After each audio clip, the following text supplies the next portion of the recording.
by making each one of its citizens understand the myriad possibilities of IP generation, protection, and valorization.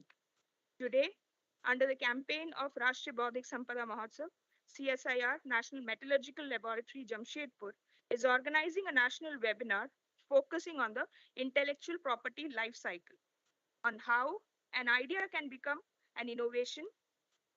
And we have distinguished speakers with us today who will deliver lecture on the same. Earlier this month, we had organized two events under the banner of CSIR Jigyasa at NML for school students. The events covered schools in Jamshedpur, and more than 400 students attended the program, where lectures were given on basics of IPR and interactive game sessions were organized to inculcate in them the idea of innovation and IP protection. We believe that catching them young is the best way to innovate.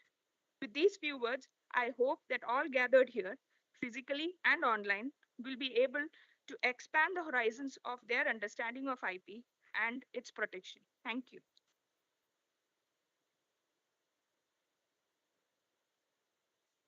Thank you, Dr. Shida. Now I would request Dr. S.K. Pal to come over the dais and give his lecture on the um, process of innovation development and IPRs. He's having more than 20 years of experience in IP, and he's heading the Research, Planning, and Business Development Division at the laboratory, and he's coordinator intellectual property as well. So,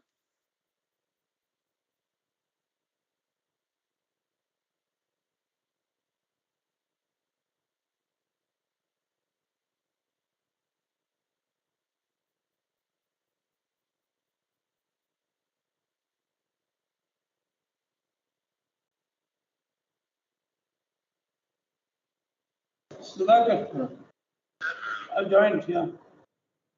I have joined.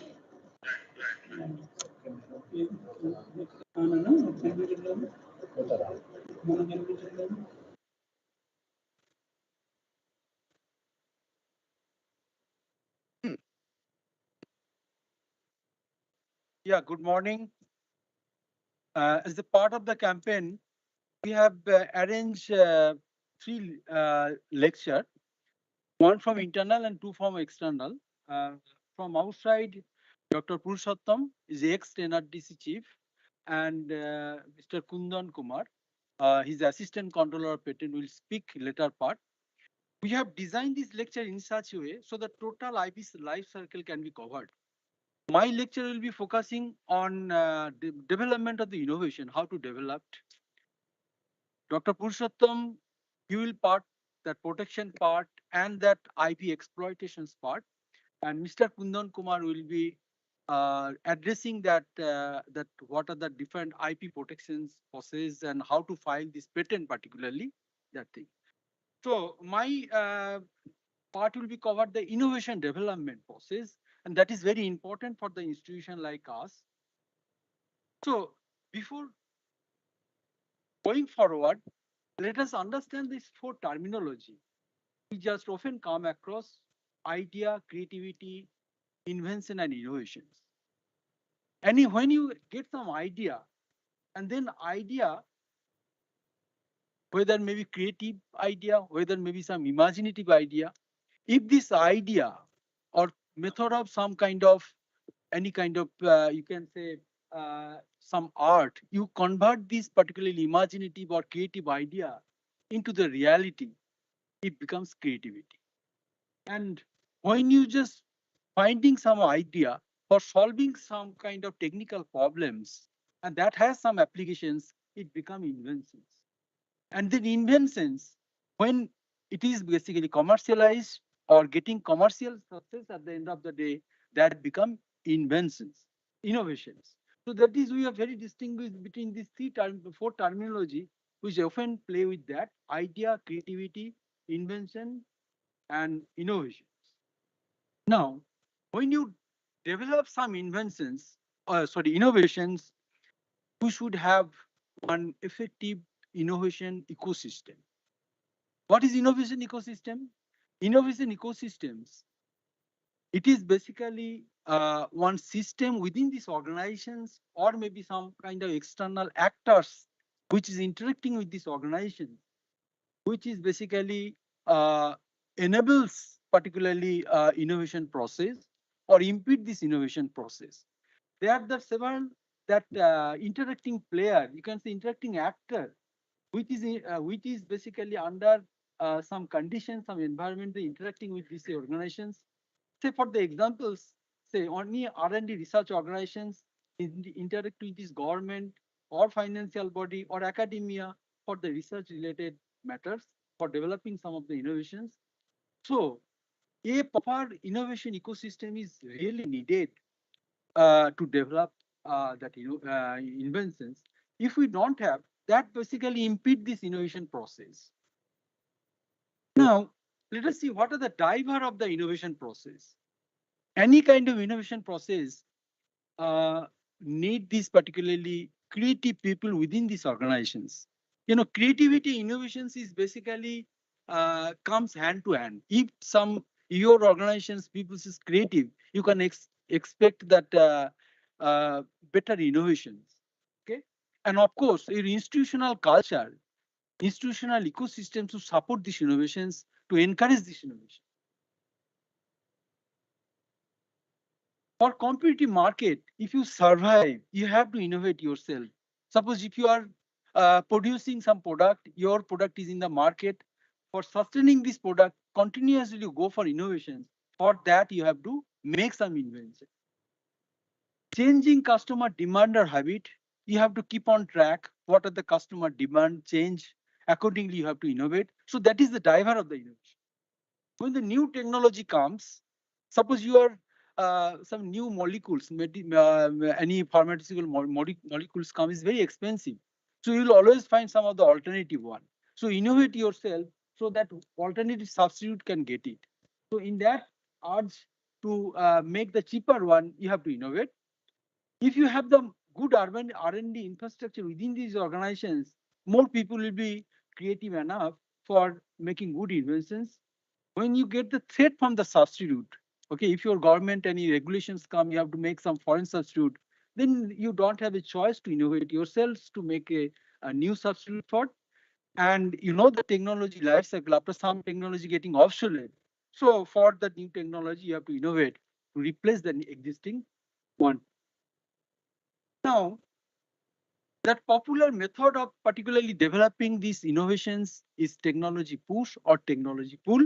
This is very linear models we follow. I think that is a widely being followed in all lab, particularly research lab is concerned, that technology push and market pull models. Suppose I'm giving an examples. The in-house development process from the basic research, applied research, technology development, product development. And once you develop this product, you look for this market. So you don't know market, why the market? You have to look for new clients. So you can say, what are the technologies developed, or the innovations generated from the in-house research? We can put in this technology push. And when I put in this market pool, when I develop some of the sponsor research programs, we just study the market need. Accordingly, we generate this idea, we develop this idea, then we develop this product, and then of course, that product basically marketed by the industry. So technology and technology push and technology pool is widely choice models used by the particularly R&D organization and industry. But if you just coupled it, that is technology push and technology models, so it will be more effective. So these are nonlinear models, both both basically coupling between R&D and D and particularly marketing. And then you are getting periodic nonlinear feedbacks from the state of the science as well as the feedback of the society during this manufacturing process, during marketing process, and keeping feeding inside the systems. So that means it will be more effective. Suppose I'm giving examples when the company making these product developments. So they are keep on getting information from the particularly market, so that continuous development process. One hand you are putting this R&D, and one hand you are getting feedback from the market, so that particularly their what a product they're developing, it is integration of the both technology push and technology pull models. Technology push, when you see this particularly in this TRL 1 to 3, what happened, that research lab, whatever the technology or that, not technology, some kind of idea they have generated. So that is basically some concept they are developing. And that concept is basically in this TRL 3, basically it is there. Okay. And most of the cases, concept getting died because the concept is not getting that maturity. Whereas the industry need TRL 7 and above because they need the ready-made technology, which is industrial validated technology. And so this gap, TRL 4 to 5, these category of people, this kind of collaboration, this kind of arrangement, that public-private partnership or incubation setup model is coming in to bridging between these two. So in this way, the technology push and technology pool, what are the TLS basically that generated, that getting bridged. Another important models, what is being followed in particularly event research organizations, is the network model. What is the network models? Many times you feel your technology input may not be sufficient to develop this technology. It will be used by the outside world or maybe industry. So you are generating continuous feedback from the external world, from the external input you are getting in terms of the marketing, in terms of the engineering support, in terms of the finance, in terms of R&D. So and you develop some kind of technology in the network models. For examples, what we're developing this technology, the collaborative research mode. Suppose Tata NML collaborations, both party, or maybe some collaborative programs, there are multi-organizations participating. We are developing technology based on the several input from the other organizations. So that whatever that innovation is developed in this way, it is basically network. Okay, so the network model is being used particularly for collaborative research program. Now we can see what is a closed innovation and what is open innovation. Mostly whatever that in-house research, that what are the innovation we developed, it is a closed innovations because that innovations are basically within this boundary of the organizations. That is whatever the innovation we are developing, that is in-house research, in-house investment, and that basically whatever that IP right is getting, it is basically unencumbered IP rights. That means that organizes the absolute monopoly over that thing. So that is closed innovation means what are the innovation you are doing within these organizations for in-house research programs. And open innovations, basically you are using external and internal flow of the knowledge to accelerate your internal innovation development process. Suppose you are maybe doing some kind of innovations, like example of the CSR open source drug delivery, or different type of this kind of open source open innovation model. If you see it, you are getting input from various, I think, external input from the publics, from different research organizations, and you do some kind of innovations. And that innovations, that is called the open innovation models. And the innovation arises from the interaction of the internal, external ideas, technology to develop promising innovative products and business models. So this is the open innovation models that is also widely practiced by the different companies. And CSR, I'm just giving an example, open source drug delivery, you might have read that the business model of that. So what are the advantages of the open innovation models that is widely being practiced by some of the company? It encourages the involvement of the broader audience. That means I can look for if I got the innovation needs or innovations, that effort, whatever going to do it, I can seek particularly involvement of the many research organizations which never thought about it, maybe India, maybe abroad. So I can seek it. The broader audience is basically coming in play for development of the innovations. It encourages more the relevant audience. Suppose I am making some kind of say green steel, some technology, so I can more the more relevant one who is actually making it. So I can collaborate with them. It actually reduces this cost. Suppose you need not to recruit manpower for that. Okay, you can maybe outsource some of the job to that expert group or expert company, and from there you're getting some input. In this way, you can reduce some of the cost.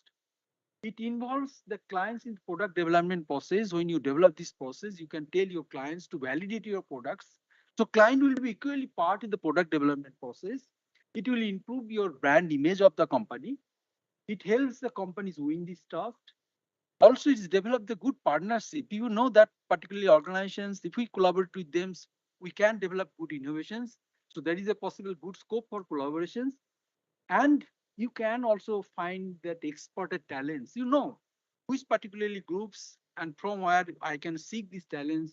The open innovations model is more effective in that ways. You can optimum use of your resource, you can develop very good innovations. That is the most of the organizations, most of the research organizations basically is the emphasis on the open innovation models.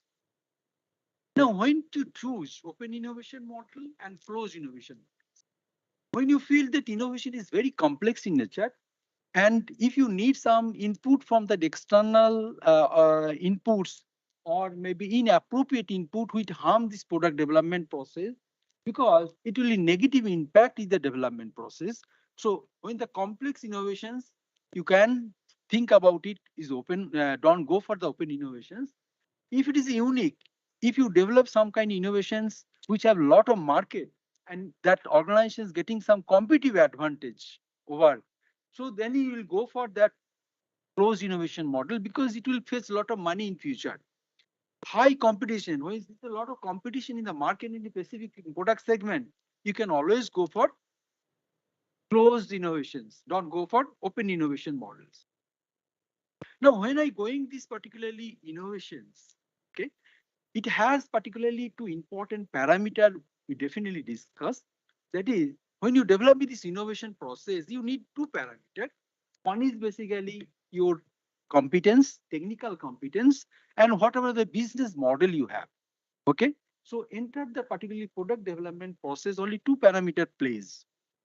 If we just if we make some mapping for coordinate, we get it like new business model, existing business model, existing technical expertise that require new technical expertise. If you just check these four coordinates of this matrix, this is the most desirable part is the disruptive innovations. What is it? That means you have the technical expertise. That is basically widely demanded business model, widely claimed because company always desired ki my innovation will be disruptive in nature. Okay, so where you'll get it? Your existing technical capabilities, technical competence, and you need the new business model. If you need new technical competencies with existing business model, you can have that incremental change of your innovations and incremental change. Most of thing we are doing this thing. If you just particularly the existing business model and existing technical competencies, routine innovations. What basically we are doing for different sponsored projects, and it is a short-sighted innovations. But in particularly if when you're going for new technical competencies, a new business model, you are getting these architectural innovations like you are making new set of competency, new business model, and existing architectures. Like I'm just giving Apple iPhones, they're giving series of iPhones. So in basically architectural business models, they are missing basically this kind of innovation is taking part. Now, one of the important method, particularly innovation developments, most of the public funded R&D organization is practicing stage gate process. In stage gate process, there is a four element altogether. One is research team. The any project team, there will be research team. There will be different stages of this research or projects. That means different milestone of the projects. Okay, I'm just you can see the scoping. This is a milestone as defined in the stage gate process, and there will be there will be six gate altogether to monitor the stages of this particularly or milestone of these projects, and there will be gatekeeper. That means your important stakeholder within this business or outside this business framework who can evaluate this particularly progress of the projects and then decide whether the project will continue or whether project will be curtailed or maybe financial position may be curtailed or accordingly there's kind of all revised. So some kind of decision will take place. As you know, the CSR is also implementing the stage gate models for that managing CSR funded research project. In these particularly stage gate models, we have that is basically that gatekeeper is lab strategic groups and CSR external domain expert group. Stage 1 and 2 is basically given by the lab strategy group, and 2 to 6, a 2 to 4, that particularly gate is basically managed by, monitored by the CSR external research group. And this is way, that is one of the way why this stage gate model actually is effective way for utilization of the CSR fund or public fund. And so that any point in time, if this particular gatekeeper feels that research progress is not sufficient, you can cut that budget or you discontinue these projects. So that is basically widely practicing model in public funded research organization, or CSR is also practicing. Now, what is basically stage gate models? What that our institution, what are the lab? As I told that that lab is monitoring on these two, the idea and scope. And during this idea part, lab supposed to do it this brainstorming to nurture this idea, and then particularly then review this landscape, pattern landscape or technology landscape, and then find some gap analysis. And then whatever the research idea is there, whether that research idea can be further funding or not. So their lab stage is evaluating. Then they get the detailed scope. Basically, they are fine tuning based on some of the technological analysis. Like they can say the national, international status of the projects, potential IP, market survey, okay, who will the possible industrial partner, SWOT analysis, risk analysis, and so on. And at the end of this particular the two stage, the project is basically proposal is getting matured and we'll send it to CSR for further review by the CSR domain groups, a domain expert group. Now, this is the dominant scope group also periodically reviewing these projects. Many times you will see that that CSR funded project is basically curtailed or maybe stopped or any kind of actions, because based on some kind of that particularly different, like stage 2 is the building business case on plan. This is the process that is defined. This is stage 4 is development. That external domain research group of the CSR is basically evaluating this progress of the project based on the stage gate models, and the testing, validation, then launch. Now, when you say the gap analysis is very important in the scoping of the projects, and then how to make the gap analysis. Okay, if you don't make any the technological gap, you cannot make the good innovation in your systems. How you make that is basically one kind of gap analysis methodology is there. You just make what are the source data. You can get a patent publication or throughout web search, then making some taxonomy, then you make some kind of filtering, list generation, clustering, and then particularly making the white space analysis. And this way you can make in the technological pace, is this particularly idea is it is basically something new, or it is already existing idea, or there is a lot of player in this particularly there, some kind of gap, technological gap, you can get it, some kind of white space you can find out for that. Now, once you make some kind of gap, you make some kind of inventions. Okay, this is the way, and that inventions can be protected, or some your creative concept, or not an invention, creative concept can be protected in various means. Some of the means, because I'm not going details on the how to protect it, because our external speaker will speak more elaborately on that. Can popular way for protection of your innovative ideas is patent for inventions, geographical indications, because some kind of whatever area where the cultivation it is, industrial design for any kind of design, copyright on creative art or artistic work, or trademark. This is the popular way you can protect your idea. Okay. Now, if you get some kind of innovative ideas, what you will do it usually? Suppose in your projects, if you get some innovative idea, initially you make it secret, you don't leak out. Later on, you can say, if you find out, you can check it whether it's patentable or not. You know, all the invention is not patentable. Okay, you can learn key that when the lecture will be there, what thing can be patented during the patent filing process, you will get the elaborately. Not all the invention can be patentable. So if it is not patentable, you can look for the other avenues of the protection, like trademark, trade secret, industrial design, and so on. If it is a patented, then you have the two options. Okay, you have to take some strategic business decision. Whether the pi particular invention can be easily reverse engineering, can people can get that what are the extract easily? Okay. If it is there, then you can go for the trade secret, otherwise you go for patent. Even the invention is very strategic in nature. Okay, you get paid lots of money, you can go for trade secret, and you can otherwise you can go for patent. So this kind of protection methodology you can derive out of your innovative idea. When you are particularly any innovative ideas, you can always confuse when to publish, when to file patents, whether I'll go for trade secret. Although I've just decide, but this diagram clearly will understand which stage you will take act, which take you take the decisions, whether I'll go for the trade secret, whether I'll go for publishing, or whether go for patents. Okay. So simple example I'm telling, if you the innovative idea, if you feel that the public disclosure is necessary, if you don't want to public disclosure at all, then don't go for this particularly patent or any other IP, because in this IP you have to make disclosure inventions for the public. Okay, public may know, even sometimes reverse engineering public can come to know what is your invention it is.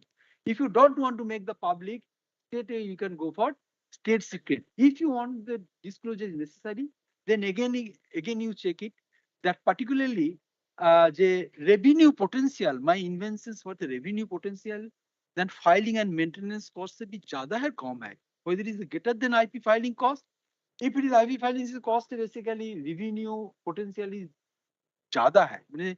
That particular invention can face a lot of money because IP has some cost, is a filing cost, maintenance cost. If this cost is more than IP filing maintenance cost, then you go for patent. Otherwise, you publish it. Simply, you cannot fetch the much money out of it. Okay, so in this flow diagram, you can decide whether your inventions you can protect it, or publish it, or make it as a trade secret. Now, you have that a portfolio of your intellectual assets, patent, trade secret, trademark. But these particularly assets, in particular, if you make some kind of become entrepreneurs. So in your entrepreneurial journey, all kind of intellectual assets will help you. Like in particular, you say patent or copyright. During your financing, that is intangible assets. You can get bank loan out of that. Okay, collateral you can take it, and bank you can give the loan. You can take the bank finances, so you can get the finance from the bank.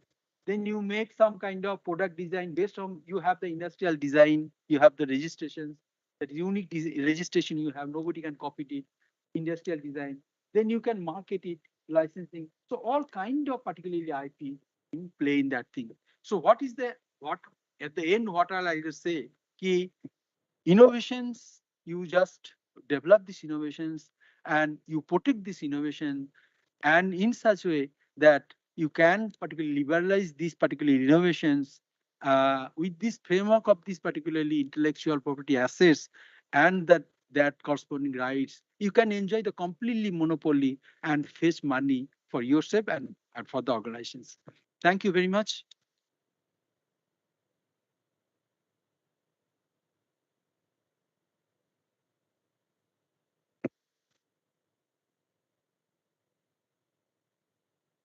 Thank you very much, sir. Such a relevant lecture for all of us.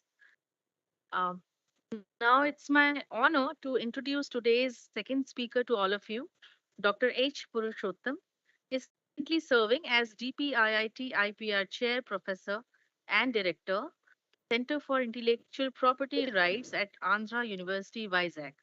He has earlier served as the Chairman and Managing Director, NRDC, Director General, CDC, DSIR, and Advisor, Technology Development Board, DST. With nearly 4 decades of experience in teaching, research, and consultancy in S&T, he has served national and international he has several national and international awards and recognitions to his credit, including International Association of Advanced Materials Medal and Meritorious Young Consultant Award of DSIR. He has also served as the member of Syllabus Committee for IRR of AICTE and has teaching experience of more than 20 years. He has published several papers and has delivered more than 100 lectures in India and abroad. He has also played a major role in transferring 200 technologies to the startups, MSMEs, and industries, and have facilitated filing of 300 patents. With this brief introduction, I request you, sir, to kindly deliver the lecture on the topic IP protection is key for progress and prosperity of the nation. Okay, can you please make me to see myself and my presentation? Enable that. Able to see my presentation, madam? Not yet, sir. Not yet. Yes, sir. Okay, Yes, yes. sir. Now it's visible. Now it's visible. Okay, it's visible. Presentation is visible. Kindly Okay. put it to the slide mode, slideshow mode, sir.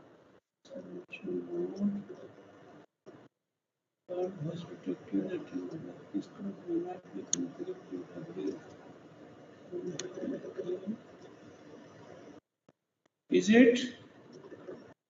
Yes, Are sir. you able to see it? No, sir. It's all dark here. Right, Yeah, sir. now Right. it's visible. Now it's Yeah. visible. Not visible. Hello. Ashok. Sir, all good. All good. Good. Yes, sir. Please go on. Okay. Thank you, madam, for your very generous introduction. Are you able to hear me? Yes, sir. Hello. Are you able to hear me? Yeah. Yes, sir. Yes, sir. Okay. Thank you. Thank you. Yeah, at the outset, I would like to thank the director of the institute, Dr. A.K. Srivastava, and the coordinator of the program, Dr. Sudhakar Rao, and my fellow co-speaker and our friend from Indian Patent Office, Mr. Kundan Kumar, Assistant Controller of Patents and Designs, and mine in the earlier avatar, Ashok Baran, and all the participants and friends from CSIR-NML. In fact, I started my career with CSIR. I served in the CSIR two laboratories, CSIR East Jorhat and CLRI Madras. So after that, I moved to DST, DSIR, and recently retired as a chairman and managing director of NRDC. I think during that period also we used to have very productive interactions with NML, and Dr. Srikanth was the director there. So once again, I would like to thank all of you for giving me this opportunity to share some of my thoughts and perspectives on this very important occasion of Atmanirbhar Bharat, and on the call given by Prime Minister. Now we are celebrating this national IPR Mahotsav or festival to create awareness. I think since the inception or launch of intellectual, a lot of efforts have been put in by all the stakeholders in this space, and a lot of awareness has been created. So that is why if you hear one talk, or particularly the first speaker's talk, almost the entire area of operations in the area of intellectual property rights are being covered.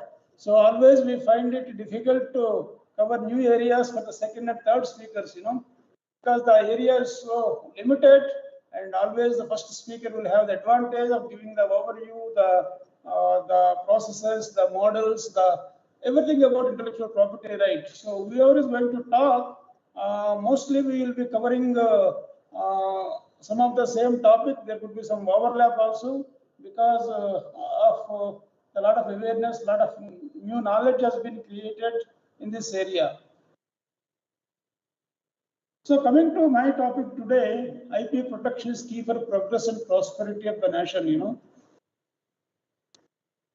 Aim to become number 3 in the global stage as far as our economy is concerned. So if you want to that kind of a position, prominent position, definitely intellectual property rights plays very, very important role. Why? Because whatever the human are using on this earth, they all came out of research, development, inventions, and innovations, which is not beyond the scope of intellectual property rights.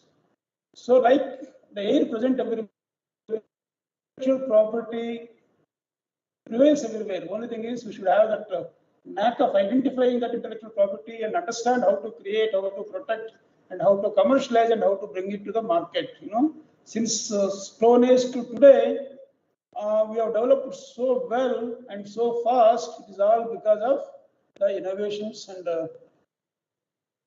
intellectual property rights, I would say. I am a strong proponent of promotion of intellectual property rights, technology transfer, technology commercialization. My entire 38 years, I spent my life in technology development, technology commercialization, and various elements related to bringing idea to marketplace.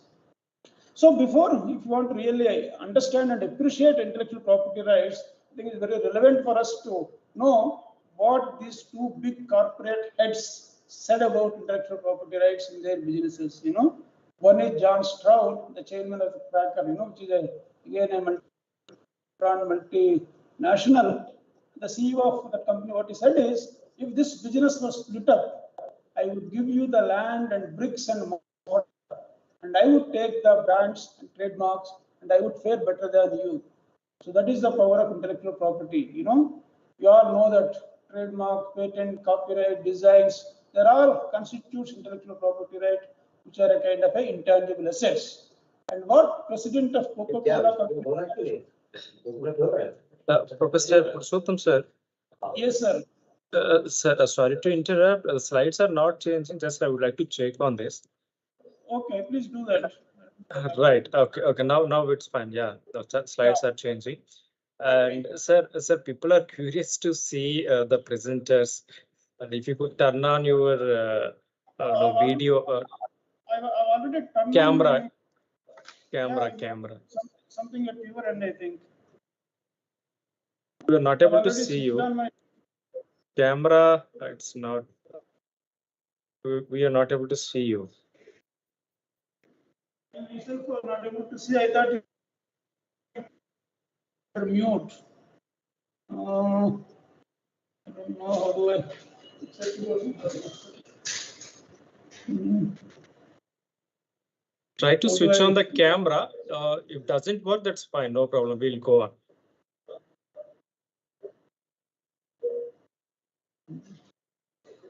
The camera is convinced that much. Camera, they are not able to see me.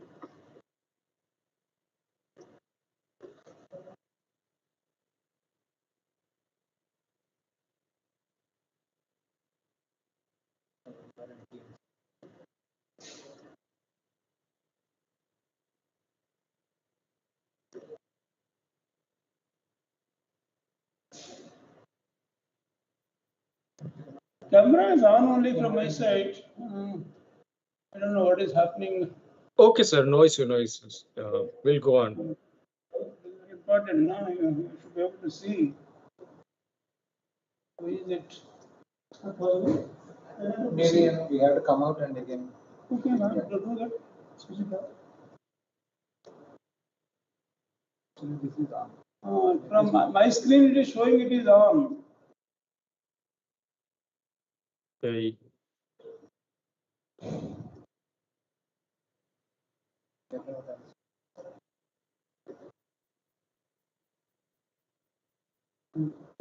Oh, sorry. Okay.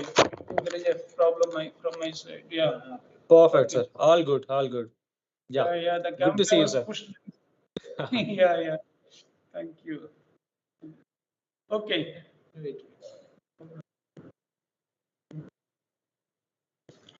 So similarly, the president of Coca-Cola company, Please we all think share that your presentation. Yeah. Are you able to see my presentation?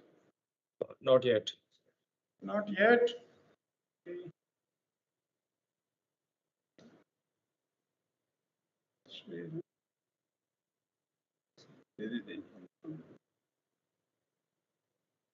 share your From there. select to tab and test screen. Click and share. Open this.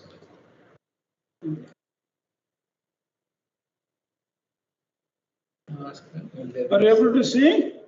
Yes, sir. Perfect. Yeah, okay. Right. So what President of Coca-Cola said about the importance of IPR is that if each building, factory, office, car, truck owned would burn down in a moment, but the company could get back to operational rebuilding and buying everything lost in 1 year due to the value and profit generated by its intellectual property, namely the income generated by the trademarks, franchises, contract, patents, licenses. Just to motivate all of you to pay attention and to give utmost importance for creating new knowledge, protecting it, and commercialization. These two statements, reflect the importance of intellectual property in our industry and businesses, which can create wealth and employment opportunities for the nation. What Bill Gates, the co-founder of Microsoft, said about intellectual property right is also very relevant. What he said is IP is no longer simply the legal department's problem. We all believe that IP means it is a lawyer's issues and they look into that in case some problem arises. But as a CEO, the direction he gave, to all his employees is that what he said is able to formulate strategies that capitalize and maximize the value of their company's intellectual property assets, to drive growth, innovation, and cooperative relationships with other companies. So this is the power of intellectual property, which can create strong networks, partnerships among all the stakeholders. Don't want to spend much time. Only the point I would like to say is that all these 8 types of intellectual property rights, which have been recognized by Indian government in terms of the agreement what we have signed under a TRIPS agreement, these are all the 8 types of intellectual property rights, and each intellectual property is governed by a certain act, enacted by the Parliament of India. So these are all the different types of acts like Patent Act 1970, Trademark Act 1999, Copyright Act 1957, Design Act 2000. So all these acts, enshrines starting from end to end related to that aspect of the intellectual property right. So all the students, research scholars, should understand the various components of these intellectual property right acts if you want to contribute for the socio-economic development of our country. The important point I would like to mention here is that, if you look at the company valuations in 1970 and today, how the role of intellectual property right has been changing.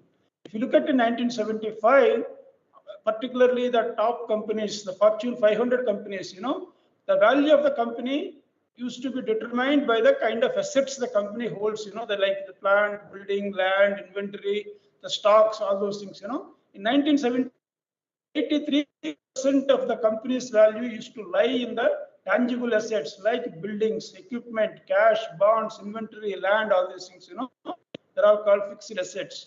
Only the intellectual component is only 17%, the intangible assets. But today, if you look at more than 90% of the company values, particularly in the Fortune, is lying in the intangible assets like patents, trademarks, copyrights, designs. So it is very, very important for all of us to understand these global changes. We should change our thought process and give highest importance, to generate new knowledge, protect it. Unless you protect it, it will not become a right, So the understanding of creation and protection is also equally important. So I'm very happy that our friend Kundan Kumar is going to throw some light and make all of us to understand secure rights on our new knowledge what we have created by way of carrying out research. So this is also very, very important. Part is the commercialization. That's what CSIR all of us are trying to do. How to take this intellectual property rights what we are creating to the again, this is also very not very rosy picture. In India, if you look at the patents what we have, is hardly about less than 5%, 3 to 5%. Of course, CSIR is an exception, where I noticed in CSIR, 15 to 20% of the patents of CSIR have been commercialized. So that way, we all should compliment CSIR for its best efforts, taking property rights, what they have created, what they have secured. They were, very successful compared to many of the organizations in our country, taking these new ideas to the marketplace. So the point I would like to make it here is that intellectual property plays very, very important role in all tech companies or the manufacturing companies or all the high value companies, because value comes to the company because of the intellectual property. So 90, for example, the other day I was reading the annual report. In that company, 95% of the company value lies in the intangible assets. Only 5% of the company value is in the tangible assets like the building, equipment, the inventory and all. So that is why it's very, very important for all the stakeholders of the current generation to understand property rights, so that we will be able to contribute for the socio-economic development at the individual level, organization level, and as a nation as a whole. But this already, Sudhakar has already mentioned this entire process of innovation management. It starts with identifying the problem, whether it's industrial problem. When you formulate the problem statement, then you do research and try to develop a solution to solve that problem. That is all, about research. So once you found out a solution to a given problem, the best optimal solution you found out, which is not in existence, as of now in the society, in the public domain, then we say that it is a worthy of filing a patent, or securing intellectual property rights on that new knowledge what we have created. So for that, what we do, we disclose this new knowledge to the Center for Intellectual Property Rights or IPR cells or the technology transfer offices. At the earlier days, we used to have the PME cells, who used to coordinate this activity. So this new knowledge will be disclosed in a prescribed format called invention disclosure form. That is the first techno-commercial legal document which is generated. From that day onwards, the technology management has really started. The moment you disclose your knowledge to the IP cell or the TTO, that is the first step in initiating the technology management cycle. So once you disclose it, the experts in that TTO or PME or technology marketing sections, they do assessment with reference to the patentability criteria. We all know that novelty, inventive step, and industrial use. Whatever invention, whatever research outcome you have come out, you should put that into test. These three parameters: novelty, inventive step, and industrial use. All the research scholars should keep it in mind. Whatever research outcome they are trying to produce, or whatever new results they have got in the form of a technology, in the form of a solution, should validate their results with different parameters.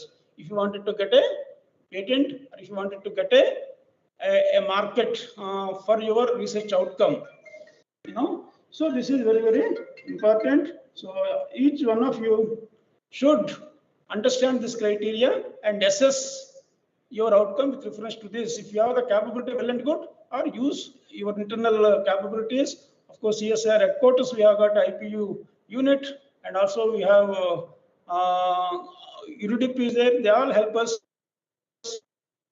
evaluating these new ideas, whether they are patentable or not. So once that is done, you file that application in response.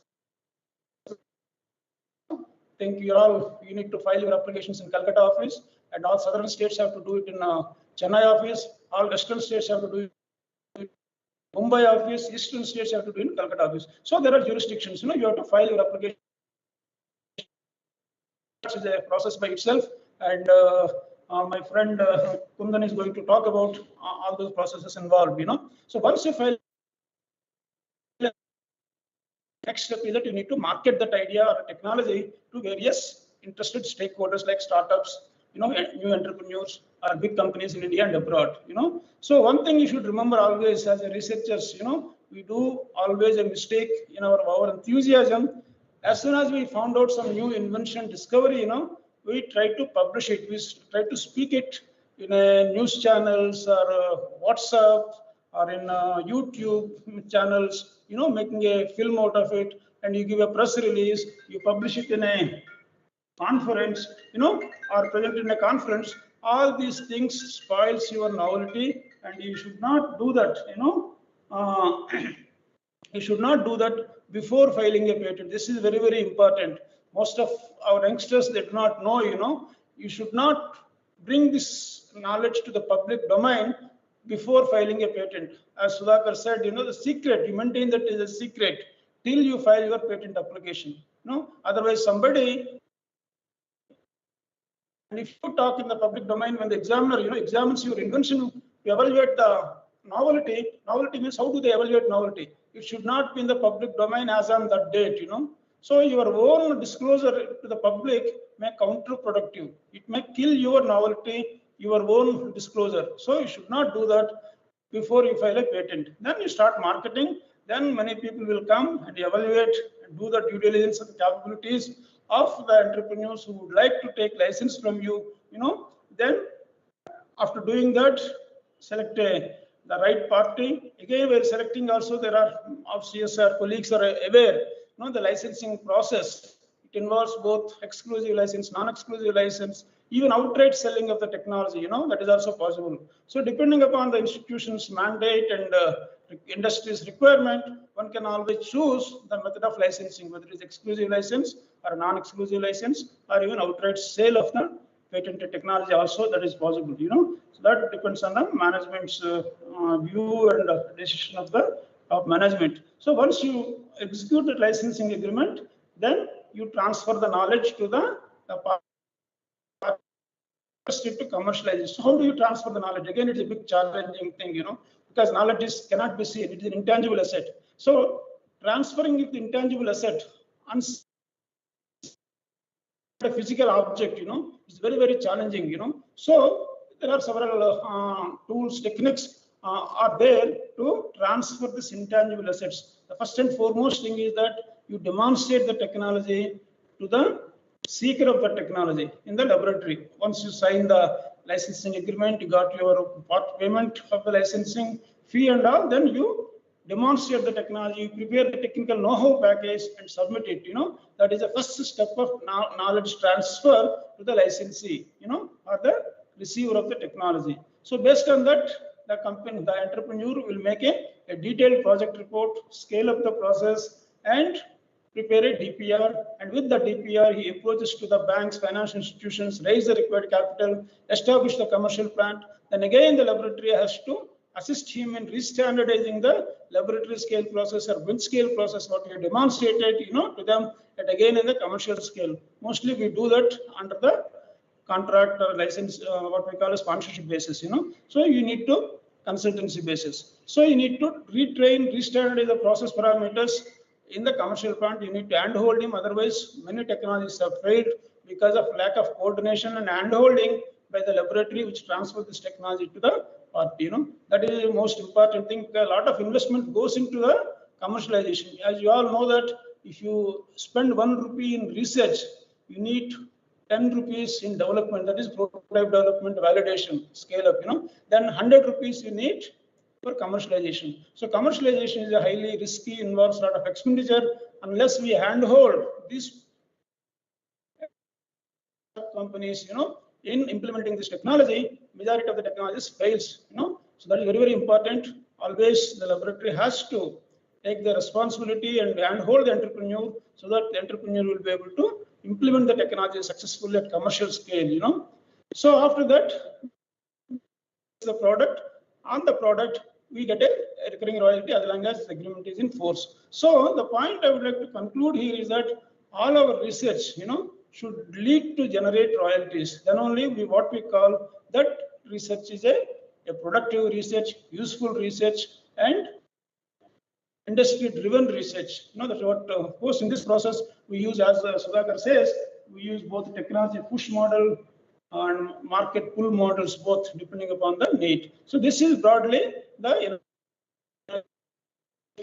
idea to market. These are the steps involved in that. So in this, you will see basic research, applied research, prototype development, incubation, licensing, establishing commercial plant, and technology marketing. All elements of the technology management you could see in this cycle. So as I told you, the patentability criteria is very, very important. The patent examiners go through your patent application using these three criteria: novelty, non-obviousness or inventive step, or industrial applicability. So if you, as a researcher, if you know these three steps, and if you yourselves are able to apply these three steps or the three points, on your research outcome, if you are satisfied, then it is a point, it is a worthy of going for a patenting. We all, I think, by now, I think most of you are aware, how to do novelty assessment, how to determine inventive step, and of course, industrial applicability. These are three important pillars, if you want to get a patent, you should have a thorough understanding on these things. So novelty destroying elements, as I mentioned to you, the peer publication, you should not publish before filing a patent. Then the novelty is lost. Claim the same benefits in any other patent, you will not get a patent. Peer public use, peer public knowledge. These are all the some of the limiting factors. Always a researcher should remember. You all know that the Haldi and Neem, the patents which were granted to some US researchers and companies. Dr. Mashelkar fought against those patents, which were granted in US, and he was able to revoke based on the traditional knowledge. In India, we have been using since ages, more than 5,000 years. India is using all these neem and haldi in our day-to-day life. It comes under the traditional knowledge. So he fought with them, and he could cancel those patents, and he was able to revoke those patents and save our knowledge. The implications. If somebody gets a patent on neem or a haldi, if you use it, you have to pay royalty to the original patent owners. That is the patent rights are that. Once a patent is granted, what do you mean by that? You are the owner of that knowledge. Nobody should be able to use that knowledge without your permission, without taking license from you. So for we are using haldi or neem and all these things in our day-to-day life, means the patent holder can always sue us, saying that you have infringed my patented knowledge, you have to pay royalty, So he saved us, all of us, the entire country for that matter, embarrassment. So finally, what the mantra he gave to all of us, all the scientists, is that patent, publish, and you become prosper. Because as a country, as an industry, we all get benefited out of it. So the importance of IP, I would like to explain another one more slide. So this is a big fish, this is a small fish, this is a small fish further. If you the big fish, the way the big fish eats the small fish eats the further small fish. The innovations, the inventions are also eaten by the big. So always very, very important. If you protect your inventions using the Patent Act, Indian Patent Act, and get the rights granted to you, so you can fight against even the big companies, the big fish, because you got a now given by the legislation of our country. So it's very, very important for all of us to understand. It's very interesting to note that we all know that academic institutions are a hub for innovations, research. But recently the NIR of National Institutional Ranking Framework, is very, very wonderful development. The way higher education institutions have been, ranked in process, they have given weightage for patents 15 marks. It's very, very, very interesting development, and I wish the same kind of concept should also to the CSIR laboratories and other scientific laboratories. The way the NIR of ranking is being given to the universities, I think the national laboratories also should be ranked in some innovation parameters. As of now, there is no such kind of a ranking of in the universities. In the overall ranking of 100 marks, 15 marks were given to patents. So when we analyzed all the institutions which participated in the NIR of rankings, around 1857 higher education institutions have participated, in this NIR of rankings. You see, hardly 3 institutions only got 15 marks out of 15. We all know that most of them are IITs, and 97% of the academic institutions have got less than 4 mark score. It's a very pathetic situation, and we wanted to compete, and we wanted to become Vishwa Guru. This is very, very important. the importance of intellectual property rights, and we need to create such kind of a capabilities within the institute so that the culture, the innovation culture, the IP culture is built in our research and academic institutions. This culture is very poor. Is are much ahead of others, and since it is an economy and IP, that is what my topic, and also try to plot here, the country's intellectual property assets, particularly in the country's GDP. Their GDPs are almost 3 to 4 times of ours.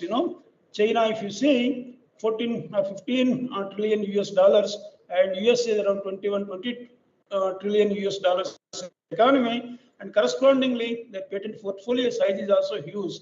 China files around 15 lakh patents every year, but whereas India, we file now, I think we are close to around 90,000. This data is a little bit old, but this is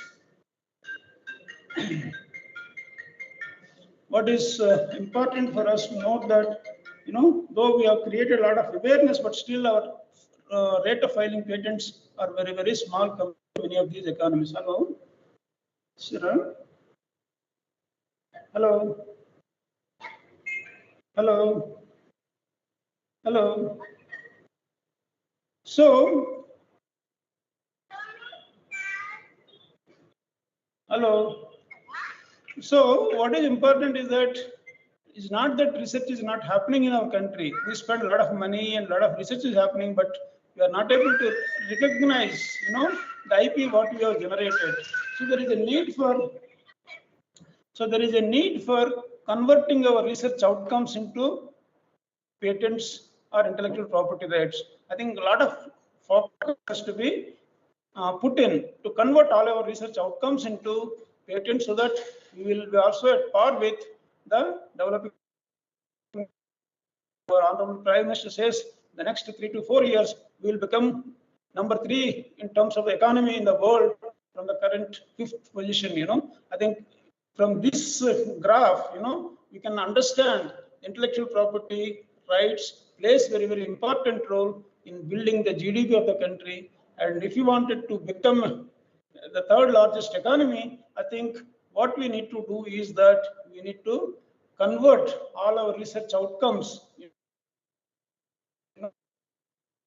patents. What is happening currently is that we are focusing more on publications. We are number 3 in the world in terms of publishing research papers in the peer-reviewed journals. So we are making technology, someone else is making products based on our research, But unless we change our trajectory, we change our mindset, this focus will not come. As a result, we will be losing. Based on our knowledge, someone else is making the products. So one example, the best example I always quote when I talk to students and faculty is that, Sir C.V. Raman, when he was at university, that is the period he invented that Raman effect, and based on his effect, his discovery, he published wonderful papers. He got a Nobel Prize for it. But we failed to protect that knowledge because that time the culture was different. The Indian heritage and the philosophy and the beliefs were different. Knowledge should be freely available. So probably under that guideline, we missed protecting his knowledge. But based on his knowledge, someone else is making spectrophotometers. And without a spectrophotometer, I don't think any research sciences can be carried out. But someone else is making and selling those spectrophotometers across the world based on our Indian invention. To protect it, someone else got the benefit out of that invention. So we also look at how they were able to create wealth, these top companies in the globe, the Apple, Amazon, Microsoft, Alphabet, that is Google and Facebook, their market cap is almost, size currently, but what was the reason for them to showcase such kind of a turnovers of their companies is because they have huge number of patents and IPs, copyrights, designs to their credit. So that is why they were able to make such kind of a global impact, businesses. So IP plays very, very important role, not only for startups, MSMEs, even larger companies. So you all know that who all these gods, the billionaire and rich gods, you know, is a Apple phone, and this is Microsoft, and this is our Varmaji, who wrote that engineering physics. He also gets few crores every year as a royalty from that book. He's so kind man. He contributes to the Prime Minister's Relief Fund. So these are all the creators of IP, patents, designs, copyrights, you know, trademarks. So these are all the people who created wealth of their intellectual property rights, by which they themselves become rich, and also they have contributed for the their nation's growth. So how IP to progress or perish? Some examples I would like to quote here.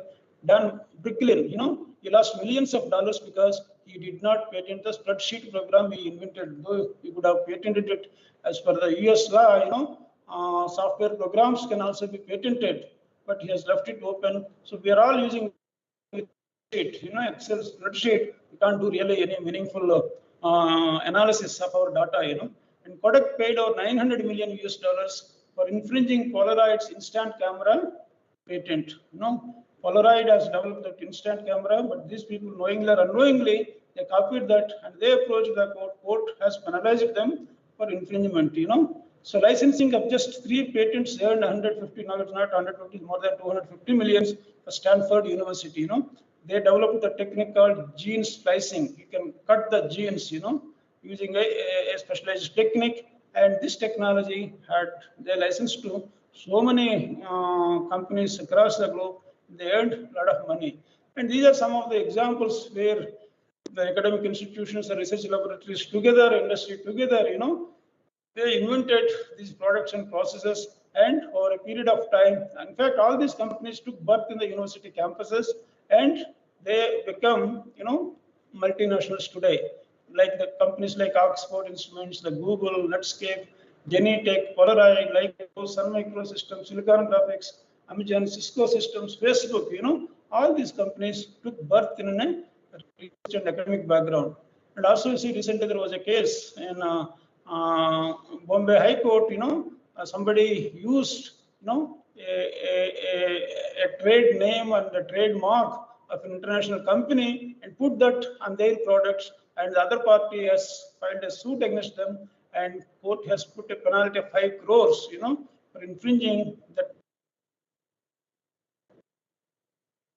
trade name by a local manufacturers. So IP is also important for startups and MSMEs, because we are now in the era of startups. This is the best time for entrepreneurship, best time for startups. You know, again, India also emerged as a number 3 in the entire world in startup ecosystem. So startups also should, you know, give highest importance to understand intellectual property rights implications, and they should protect their IP. Without having a protected their IP, they should not launch their product. What can happen if they launch? Somebody, some heavy weight or some major industrial giant can copy or subsume that knowledge. They can kill these startup companies. If you have protected that knowledge, you know, as a patent, as a trademark, as a design, as a copyright, you know, it will protect you from such kind of infringement, such kind of maneuvers, such, you know, hostile takeovers. You know, that is very, very important. So all the startups should protect. You should protect in more than one intellectual property protection. You know, your product can have even, it is not only necessary to protect through patents, but the same product can also be protected through patent, design, copyright, and patent, trademark, copyright, and even design. Minimum 4 intellectual property rights you can embed into your product. The more number of IPs the product is protected, it will be more robust for you, and nobody can copy your product that easily. So one, if not one IP, the other IP will help you to gain control over your competitors. IP is an exclusive right given to you on that knowledge. So that is the biggest competitive advantage for you. It prevents competition. It also, if the product is protected through intellectual property rights, it also attracts investors to your company. It also helps you to raise investments also you get a higher valuation because IP is protected, because the investor also gets protection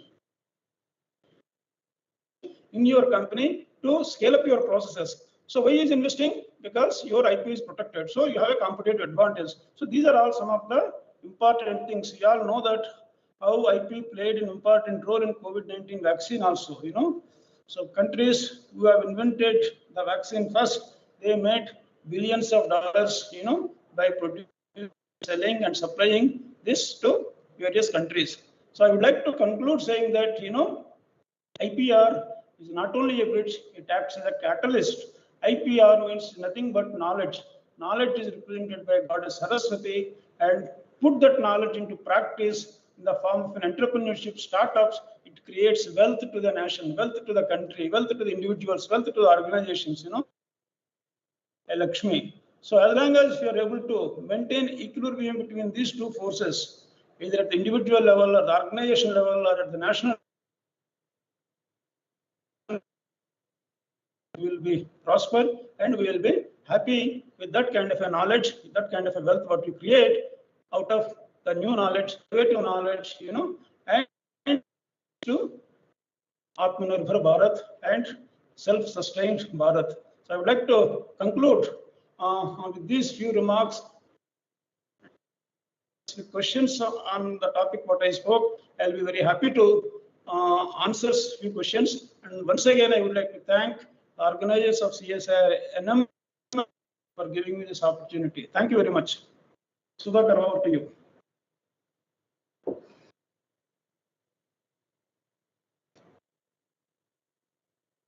Yes, Sudhakar.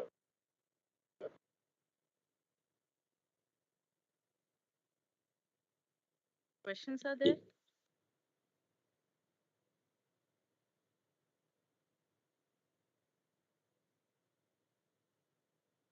Okay, so if there are no questions, can proceed.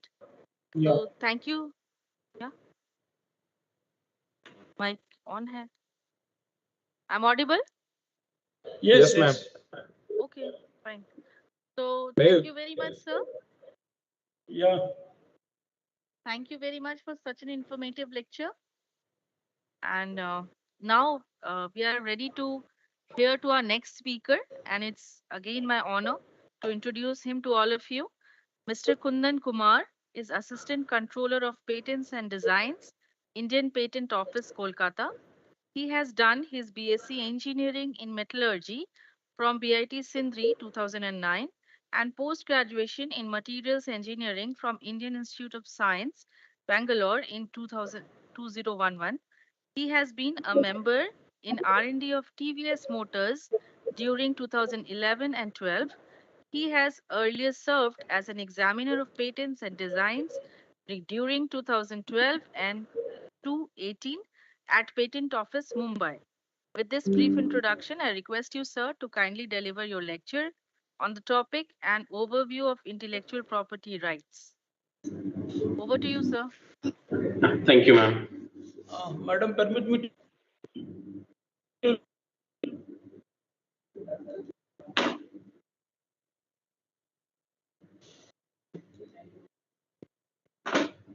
Okay. Thank you, sir.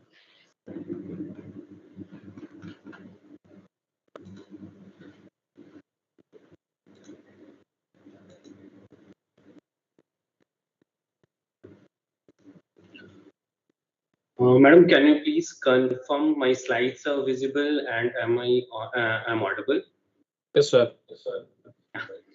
Thank you, and very congratulations for this event that you have organized. I have gone through the lecture of Dr. Pal and Dr. Purushottam.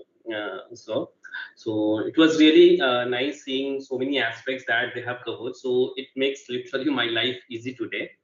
And see, today we are going to learn about the intellectual property rights. So the very first term over intellectual property rights is intellectual. So what is the meaning of intellectual? Common meaning of intellectual is creation of mind. So there could be so many creation of minds. It could be good idea, it could be bad idea, it could be idea that is converted into material form. Okay. So based on what could be created, let us see through few examples. Okay, so let's say back in 1990s, what was the mode of communication between two people, two person? It was this particular phone. So just think of a situation that one person from your family is traveling. Okay, they're traveling, and a whole night or whole day you are waiting on the phone whether the person has reached to the destination safely or no. Okay, so we used to wait on this particular phone to get a news. Well, so it serves some purpose, it solves some problem. Moment you are having a problem, you will be having a solution. And how do you get the solution? The solution would be given by your mind only. It would be through some products, it can be through some processes. You will see all the examples. Now suppose still we are having this particular phone, and you consider still a person is traveling, and we are still bothering about if we could have any hear about him or her, where he or she has reached. So this was although an invention, this was although solution to the problem of communication, but still it lacked in something. And what did it lack in? That comes with this particular example. Okay, so let me differentiate in between this first telephone and the second telephone. Now consider this first telephone. If you want to dial a number, you will have to put your finger on the number circle, then you will have to rotate it all the way. So normally it would take around what do you think, how many seconds? I understand that you will not be able to answer. I mean, I will not be able to hear, but you will appreciate and understand that it would take around 5 to 10 seconds to dial one number. Okay, if you see this phone, you can literally move your fingers like anything, and we have seen in Kaun Banega Crorepati fastest finger like that. So you can actually practice your finger in a very fast manner over here. So it solves a problem. And what is the problem? Though the problem looks very thin or very feeble one, but actually it serves. It saves you 10 seconds. Back in 90s, 10 seconds may not be that important, but nowadays it is very important, right? So with this mobile phone, the very flexibility that it gives, it is mobile itself. Wherever you are, no matter, no wonder where ever you are, if you have network. So what do you think with respect to the phone we were having earlier? Is it also a new thing that has come and people should appreciate the inventors or the people who have made it? Of course, yes. Now, let us consider back in 2000, 2005, this mobiles used to be there, these kind of mobiles. Now, have you ever think somebody has imagined that we'll be able to take the pictures through the mobile? We would be able to share those things. So there must be some person who has thought of it, who has thought of one modification on, who has seen this as a problem, and he thought of let us solve this issue.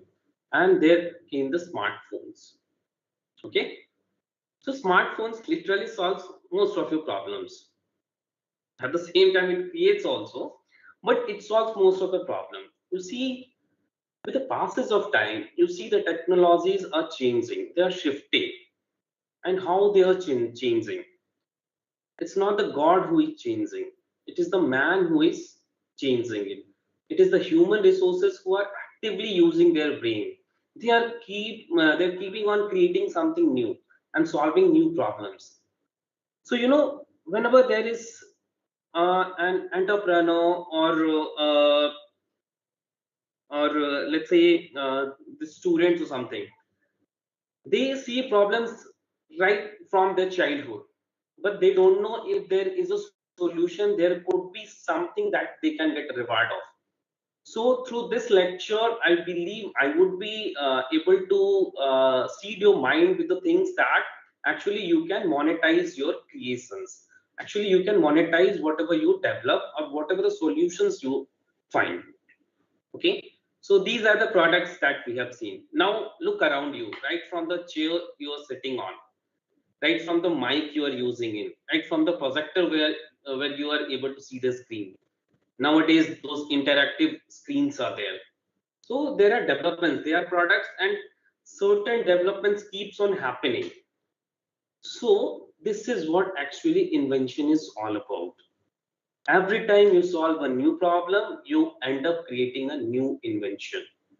Your mind ends up creating a new invention, and all these inventions are subject to protection. What kind of protection, that we'll see later on. So these things we have seen about the products. Now you see, yes sir, is there anything that you want to ask? Okay, so now you have in front of you two products. Okay, so if I have to ask you, what is the basic difference that you would understand with these? And I know I won't be able to have the answers, but somehow if one person can sum up and tell me, then I'll be very happy. If that is possible, please let me know.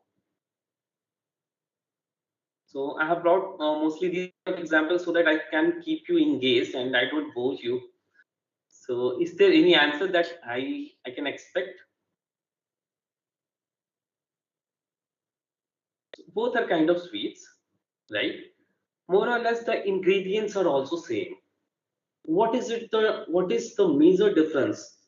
That with the same ingredients we are able to get those two different items. See, we can say that the process is different. How do you make gulab jamun and how do you make a rasgulla? Those are actually different processes. So mind it, apart from product, processes which are also creation of mind, they are also liable for a kind of protection that we'll see. So organizers can answer. Okay. So I hope next question probably. Yes. Please, you can answer, sir. Maybe this is something related to geography. No, not. But I wanted to know some difference about the processes. Okay. So normally, what happens with different processes we make these products?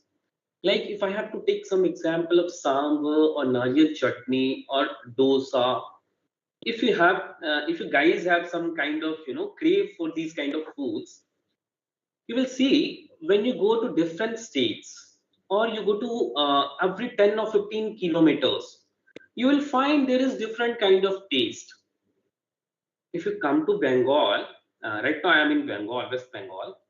So here the kind of rasgulla you are going to have, you will not have this kind of taste in the Bihar or Jharkhand, right? At the same time, dosa or whatsoever the food is there. So what is the major difference? It is not the ingredient that is differentiating proportionately. Of course there is little difference, but the process is the major thing over there. Okay, so then if anybody can tell me what exactly do you see with these glasses?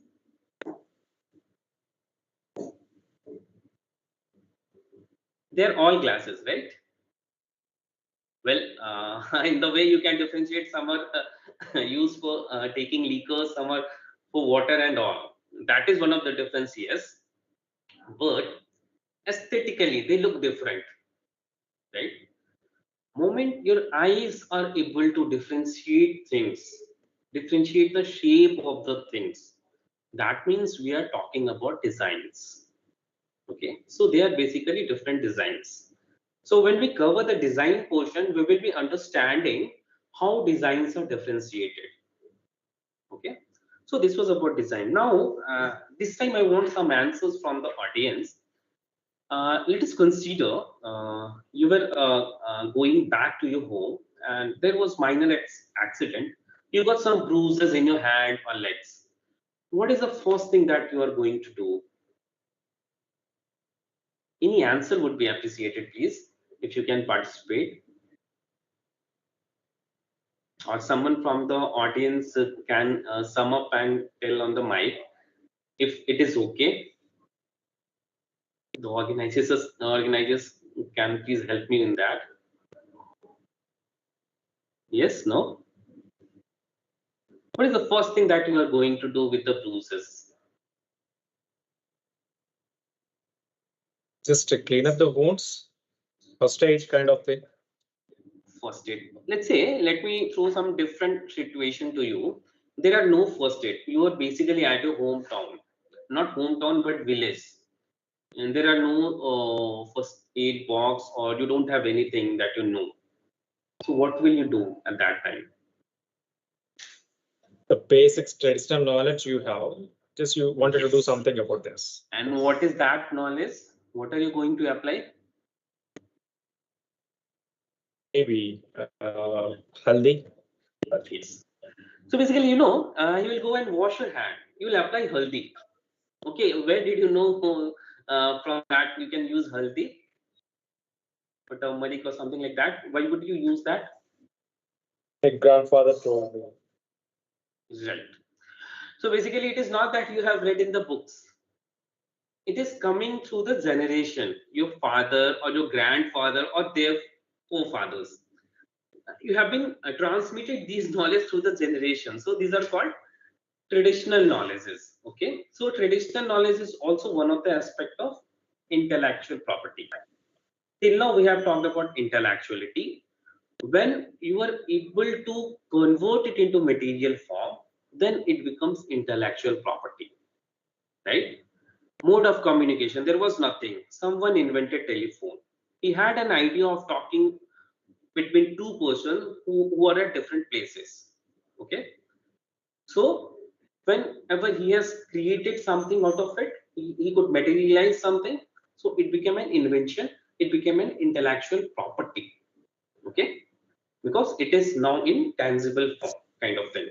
Okay.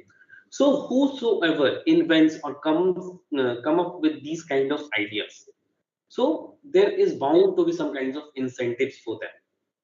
Let's say for a certain period of time, but we should recognize them. Okay. So due recognition to the inventor, creators, and incentives are something very, very important aspect to keep the innovation cycle alive. Okay, because we have talked about this ecosystem and cycle in earlier lectures of Dr. Srivastava, Dr. Paul, and Dr. Purushottam. They have actually talked about these things, right? So for these, for a different kind of intellectuality, for a different kind of intellectual property, different kinds of laws are made. Like you see, in your country, how do you control everything? You control through law and order. Okay. So moment there are different intellectual property, there will be different intellectual property law. So we'll see what are these. Okay. Now what is this? Anyone? I think most of you know this. And especially in Jamshedpur, nobody can say that they don't know this.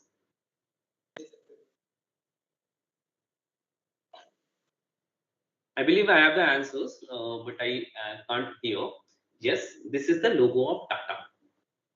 So moment you see this particular logo on any of the product, let's say you went to buy some rice or salt, and there are different varieties. You are unable to decide which one should I buy.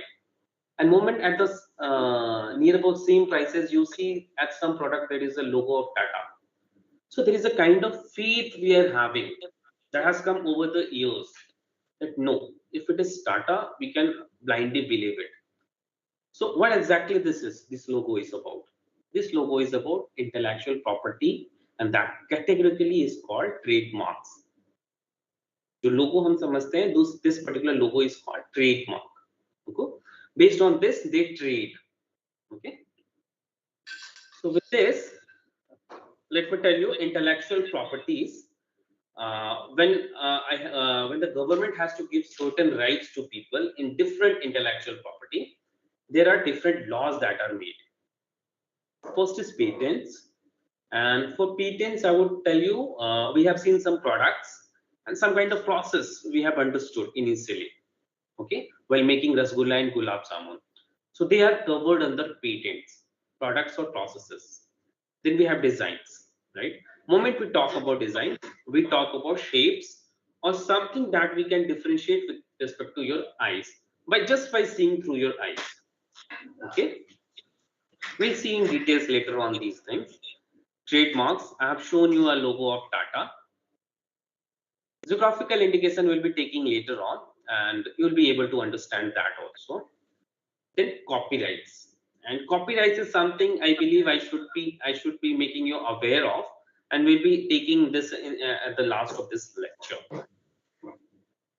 And apart from that, semiconductor integrated circuits layout designs. This is one of the important IP rights, although this is not very famous one. But you see, when you are using mobile phones, while you are using thin TVs, apart from having quasi crystals as their screen, they're having a circuit board.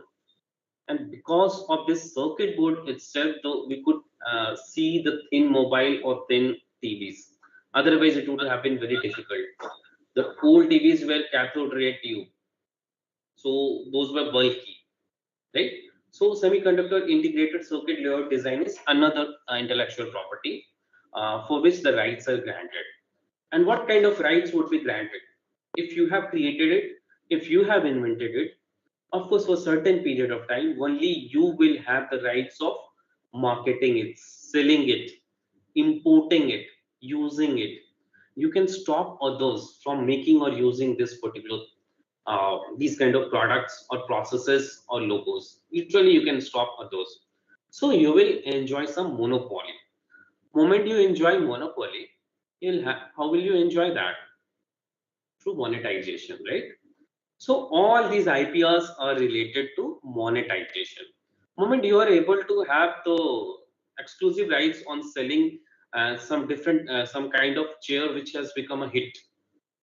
So what happens? Nobody else can make it. Only you will be able to make it and sell it. So you will be monetizing yourself. So this is the one of the part why an entrepreneur or why a startup should think about protecting their intellectual property, because they want to have monopoly, they want to create their market. Whatsoever the companies are today, let's say Tata or Reliance, they have all started from a seed. They were very small.